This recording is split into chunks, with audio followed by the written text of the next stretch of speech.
शादी का दिन, आखिर शादी का वो मंगलमय दिन जिसका सब लोग बेसब्री से इंतज़ार कर रहे थे, वो दिन आ जाता है। ये दिन स्पेशली आदिति और राघव के लिए खास था। दोनों आज इस संसार के सबसे खूबसूरत रिश्ते में बंधने जा रहे थे। दोनों भी आज बहुत खुश थे। आगरा के सबसे बड़े और शानदार होटल में आदिति और राघव की शादी होने जा रही थी। इस शादी में आगरा के तमाम जाने माने परिवार, हाई स्टैंडर्ड लोग, एक्टर्स, सिंगर्स, पॉलिटिशियंस सब ने हाजिरी लगाई थी। इससे अंदाज़ा लगाया जा सकता था कि सबरवाल परिवार ने अपना दबदबा हाई स्टैंडर्ड सोसाइटी में बना के रखा था। आदिति के परिवार के लोग ये चकाचौंध और रौनक देखकर दंग रह गए थे। सच में क्या नसीब पाया है लड़की ने, बहुत खुशकिस्मत है लड़की। और ऐसा परिवार नसीब वालों के बिना किसी को मिलता है। और न जाने कितनी बातें आदिति के लिए की जा रही थी। सोसाइटी के बड़े बड़े नाम आज इस शादी में शामिल होने जा रहे थे। और क्यों ना हो शादी में शामिल, अनुपम सबरवाल के इकलौते बेटे की जो शादी थी, निमंत्रण तो सबको जाना ही था।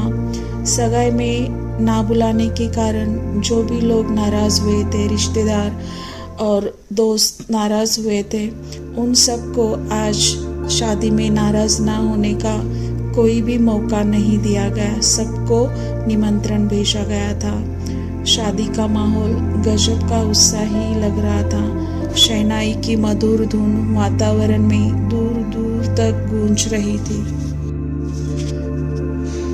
आदिति हॉल के सोफे पर बैठी हुई थी। उसका दिल जोरों से धड़क रहा था। मखमल के लाल कलर की दुल्हन के जोड़े में आदिति बहुत ज़्यादा खूबसूरत लग रही थी। लाल और सुनहरे रंग की चूड़ियाँ, बालों की हेयर स्टाइल, जैसे सपनों में कैसे दुल्हन सजती है, वैसे आदिति आज अपने दूल्हे के लिए सजी हुई थी। उसकी सहेलियाँ उसको चिढ़ा रही थी, लेकिन आदिति का दिल अंदर से घबरा रहा था। वो शादी हो रही थी इसलिए खुश तो थी, लेकिन उसको अपने माँ पापा से दूर जाने का दुख भी हो रहा था। और क्यों ना होता, वो अपने माता पिता की इकलौती संतान जो थी, जाहिर सी बात है दुखी तो होगी ही। साक्षी ने आदिति के दुखी मन को टटोलते हुए कहा, अरे हम लोग हैं ना, तू क्यों चिंता करती है अंकल आंटी की? और तू कहाँ ज़्यादा दूर है अपने घर से? एक ही शहर में तो हम सब रह रहे हैं, तो इतना क्यों दुखी होना? आज तुम्हारी लाइफ का सबसे खूबसूरत दिन है, तुम्हें इसे यादगार बनाना है। इस दिन के हर एक लम्हे पे तुम्हारा हक है, इसे तुम जी भर के जियो और बाकी सब तुम हम पे छोड़ो। आदिति को साक्षी ने बहुत प्यार से समझाया। आदिति अपने माँ पापा से बहुत प्यार करती थी, लेकिन साक्षी की इन बातों ने उसकी आंखें भर आई। आदिति ने अपने आप को संभालने की कोशिश की और वो दूर सोफे पे बैठे राघव की तरफ देखने लगी। राघव अपने दोस्तों के साथ हंसी मजाक करने में बिजी था। वो दोनों एक दूसरे की तरफ बीच बीच में देख रहे थे और शर्मा रहे थे। राघव आज बिल्कुल आदिति जो सपनों में उसके लिए राजकुमार देखती थी वैसे ही दिख रहा था, वैसे ही राजस रूप उसको लोभस कर रहा था। सगाई के बाद वो और राघव कई बार मिल चुके थे। वो उनके घर भी काफ़ी टाइम जा चुकी थी। राघव का साथ उसे अच्छा लगने लगा था। कितना मन का साफ इंसान था, एकदम नेक दिल, इसलिए आदिति उसे इतना प्यार करने लगी थी। राघव से शादी तय होने के बाद आदिति ने अपने संसार के मीठे सपने देखना शुरू कर दिया था। शॉपिंग के बहाने शादी के शॉपिंग के बहाने दोनों हमेशा एक साथ बाहर आते जाते थे, लेकिन हर टाइम उन दोनों के साथ कोई ना कोई रहता था। कभी राघव की माँ, तो कभी उनकी बड़ी बहन नंदिनी दीदी, या तो कभी राघव के सेक्रेटरी। इन सब ने मानो एक संकल्प ही किया था कि राघव और आदिति को अकेले ही छोड़ा ना जाए। सच बताए तो आदिति अपने वो मनाली डायरीज के बारे में, वहाँ के यादों के बारे में राघव को बहुत सारी बातें करना चाहती थी राघव को, क्या मैं सच में आपको अच्छी लगी थी? आपको मैं पसंद थी या मनाली की वो खूबसूरत वादियाँ? आपको मुझ में ऐसा क्या अच्छा लगा था? आखिरकार क्यों आप मेरे पीछे पड़े थे? ऐसे ही बहुत सारे सवाल उसके मन में थे और वो राघव को पूछना चाहती थी, वो रोमांटिक होना चाहती थी। वहाँ तो फूलों के गुलदस्तों के ऊपर गुलदस्ते भेजे जा रहे थे, लेकिन मुँह से एक शब्द भी बोला नहीं जा रहा था कि तुम मुझे बहुत पसंद हो। एक बार भी इन्होंने मुझे कुछ भी नहीं, कभी भी बोला नहीं था। एक बार भी इन्होंने मुझे कुछ बोला नहीं था। डायरेक्ट शादी का प्रपोजल, और वो भी अपने माता पिता के साथ। आदिति सगाई और शादी के बीच जो भी दिन थे, वो दिन बड़े रोमांटिक तरीके से राघव के साथ बिताना चाहती थी, क्योंकि आदिति बहुत रोमांटिक थी। लेकिन वो मौका उसे कभी भी नहीं मिला, क्योंकि उन दोनों के साथ हमेशा कोई ना कोई रहता ही था।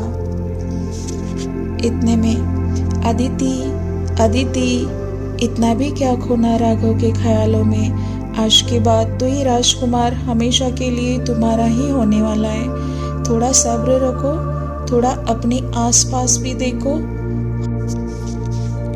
हम सब तुम्हें कब से आवाज दे रहे हैं और तुम हो कि अपने राजकुमार से नजरें ही नहीं हटा रही हो। हमारी तरफ देखो जरा, हम भी लाइन में खड़े हैं। आदिति शर्म से चूर चूर हो गई, क्योंकि वो सच में राघव की तरफ देखते देखते उसके ख्यालों में इतनी खो गई थी कि उसको पता ही नहीं चला कि आज वो अपनी ही शादी के हॉल में बैठी हुई है और उसके आसपास इतने सारे लोग बैठे हुए हैं। उसके फ्रेंड्स उसको फिर से छेड़ने लगे। थोड़ी देर बाद अचानक से आदिति की नज़र उसकी ननंद नंदिनी पे जाती है और उसे उसकी कुछ रूखी बातें याद आती है। क्या रुबाब है इनका, क्या रुतबा है उस घर में। आदिति ने कुछ चीज़ें ऑब्जर्व की थी नंदिनी के बारे में। बहुत ठाट थे उसके उस घर में। राघव की माँ भी उससे डरती थी कि जो भी तैयारियां हो रही थी उसकी पूरी लीड नंदिनी ने अपने हाथ में ले ली थी। उसका शब्द ही अंतिम शब्द माना जाता था। शादी की साड़ियों को लेकर शादी के वेन्यू और मेन्यू तक सब कुछ उसने अपनी चॉइस से डिसाइड किया था और सभी लोग उसके इसी शानदार अरेंजमेंट से बहुत ही ज़्यादा खुश थे और सभी लोग नंदिनी की तारीफ भी कर रहे थे। अगर कभी राघव की माँ आदिति की तारीफ करती तो वो उनको तुरंत कहती, मामी इतनी भी तारीफ अभी से मत करो, इसको अपने घर पहले बहू बन के आने तो दो, ठीक से घर को चलाने तो दो, फिर सब कुछ उसका ही तो है। और उसके इस तरह से बात करने के बाद निर्मला जी तुरंत कहती थी, अरे नंदिनी, पहला साल तो होता ही ऐसा है, लाड़ प्यार का, मौज मस्ती का, उसके बाद कहाँ इतना उत्साह होता है। क्या तुम ये सब नहीं जानती? आदिति को नंदिनी थोड़ी अजीब लगती थी। हम हमारे माँ पापा के लिए कितना प्यार, आदर, स्नेह रखते हैं, लेकिन नंदिनी दीदी तो अपने पेरेंट्स के लिए वो क्यों नहीं करती? वो उनके साथ ऐसा बिहेवियर क्यों रखती है? इतना घमंडी कोई कैसे हो सकता है? क्या मेरे लिए भी इनका यही तरीका होगा? क्या इन अमीरों का तरीका ऐसे ही होता है लोगों के साथ बात करने का? अमीर? क्या ये लोग सच में अमीर है? सिर्फ पैसे से ही अमीर या दिल से भी अमीर? क्या इस दौलत शान शौकत के पीछे कोई कांटा तो छुपा नहीं? ये और ऐसे कितने सारे सवाल आदिति का मन बेचैन करने लगे। आदिति ने राघव के बारे में भी पिछले कुछ दिनों में एक बात ऑब्जर्व की थी। उसका बिहेवियर भी थोड़ा सा अजीब था, जानबूझकर वो दूरी बनाए रखता था। वही तो नंदिनी भी तो ऐसी ही है, एक अमीर परिवार की बेटी जो हमेशा अपनी अमीरी और शान शौकत का दिखावा करते रहती है। ये सब सोचते ही अदिति को और एक व्यक्तित्व वहाँ पे दिखता था, निर्मला जी। निर्मला जी भी तो अमीरों के लिस्ट से ही आती है ना, लेकिन वो कितनी अलग है। उनका व्यक्तित्व अदिति को बहुत इम्प्रेस करता था। वो भी तो अमीरों के खानदान से थी, लेकिन इन सब से बिल्कुल अलग, करुणा और ममता से भरी। उनको देखकर आदिति का मन खुश होता था। और अनुपम जी, वो तो हमेशा अपने कामों में उलझे रहते थे। उनके बारे में ज्यादा जानने का उसे कभी मौका नहीं मिला था। बड़ा सबरवाल मेंशन, इतनी सारी गाड़ियां, दर्जन से भी ज्यादा नौकरों की फौज, सच में कितना प्यारा है सब कुछ, बिल्कुल सपने जैसा। अदिति को अपना घर याद आया। अपना घर याद आते ही उसकी आंखें भर आई। उसका वो छोटा सा घर जिसमें सबसे ज्यादा खुशी, संतुष्टि और समाधान होता है, वो ऊपर की मंजिल पे उसके पापा ने उसके लिए अपने हाथों से सजाया हुआ उसका छोटा सा कमरा। उस कमरे की जैसे ही खिड़की खोलते वो सब रोशनी से भर जाता था। वो कमरा रोशनी से भर जाता था। वो सब याद आते ही उसका दिल भर आया और वो फिर से फूट फूट कर रोने लगी। उसके दोस्त उसको समझाने लगे, लेकिन आदिति की मासी उन दोस्तों से कहती है, रोने दो उसे। हर एक लड़की के जीवन में ये मोमेंट आता ही है। ये मोमेंट उसका है, वो उसे जी भर के जीने दो। उसका मन हल्का हो जाएगा, उसको रोने दो और वो अपने जीवन की शुरुआत भी अच्छे से कर सकती है। आदिति की मासी ने बड़े प्यार से सबको समझाया।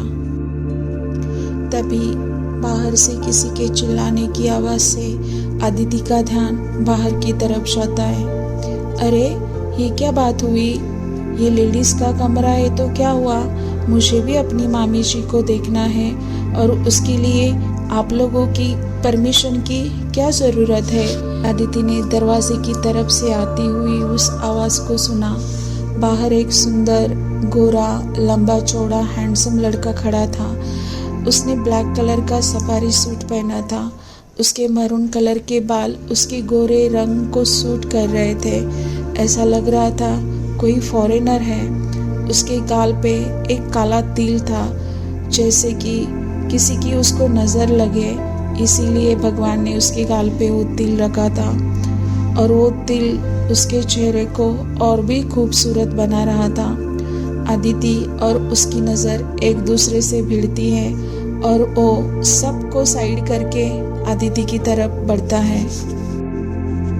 आदिति उसको ऐसे अपनी तरफ अचानक से आते हुए देखकर थोड़ी सहम जाती है। अरे प्लीज़ आप ऐसे डरिए मत। आप सोच रहे होंगे ना ये अजीब प्राणी कौन है। ऑब्वियसली आप सोचोगे ही। चलिए मैं ही अपना इंट्रो देता हूँ। मैं शौर्य, आपका होने वाला और मेरे मामा का ऑलरेडी हो चुका इकलौता भांजा शौर्य। सच कहूँ तो मैं आपको एक बात बताना चाहता हूँ। बचपन से ही हम दोनों का डिसाइड था, मामा कोई भी अच्छी चीज़ लेकर आएगा तो मैं उसको छीन लेता था। मामा ऐसे रोता था, चिढ़ता था, झगड़ा करता था, लेकिन जीतता हमेशा मैं ही था। क्यों बताइए? क्योंकि इसलिए वो मेरा ननिहाल था और नानी हमेशा मामा को डांटती थी, अरे वो तुमसे 2 साल छोटा है ना, खेलने दो उसे, मत रुलाओ। मामा चिढ़ता था, क्या ही करता बेचारा, चिढ़ता था बेचारा, क्या ही करता। मैं कुछ दिन के लिए ननिहाल आता था तो ऑब्वियस सी बात है सब लोग मेरी साइड लेते थे और वो जोर जोर से हंसने लगता है। का मूड अब पूरी तरह से चेंज हो चुका था। शौर्य की मौजूदगी से वो काफ़ी खुश हो गई थी। शौर्य ने आगे बढ़ते हुए कहा, मामा ने मनाली से मेरे लिए बहुत सारे गिफ्ट्स लाए, लेकिन एक चीज़ तो हमेशा उन्होंने छुपाए रखा। सच में? और वो क्या चीज़ है? अदिति ने पूछा। उनको डर लगा होगा कि मेरा भांजा इतना अधीर रहता है कि वो उस चीज़ को भी मेरे से छीन लेगा। और उसने अदिति के हाथ पे जोर से ताली मारी और दोनों भी मामी भांजे हंसने लगे। शौर्य एकदम फ्रैंक नेचर का था। अदिति को उसका ये बिहेवियर अच्छा लग। शौर्य चलो अब तुम बाहर जाओ, हल्दी लगाने का टाइम हुआ है, नंदिनी अंदर आते हुए बोली। लगता है आते ही तुम्हारी मामी के साथ दोस्ती बन गई। और नंदिनी अदिति को लेकर हल्दी की स्टेज की तरफ चले गई। अदिति और राघव हल्दी के रंग में रंग गए। शादी का फंक्शन बड़े शान से चल रहा था। मधुर शहनाइयाँ बज रही थी। महंगे महंगे इत्तर की खुशबू ने वातावरण की महक को और बढ़ा दिया था। नीचे लॉन में शानदार दावत लग चुकी थी। सब लोग स्वादिष्ट भोजन का आस्वाद ले रहे थे। दूल्हा दुल्हन रिसेप्शन के स्टेज पे बिजी थे। रिश्तेदारों से बधाइयाँ स्वीकार कर रहे थे। स्वीकार करते करते भारी भारी कपड़ों और गहनों से दोनों के चेहरे पे एक थकान सी लग रही थी। शहनाई की मधुर धुन के साथ राजकुमार अपनी राजकुमारी को लेकर फूलों से सजे हुए रथ में बिठा के अपने घर चला जाता है और शादी की रस्म बड़े धूमधाम से यहाँ खत्म होती है। इसी के साथ राघव और अदिति अपने संसार के पहले पड़ाव की तरफ चल पड़ते हैं।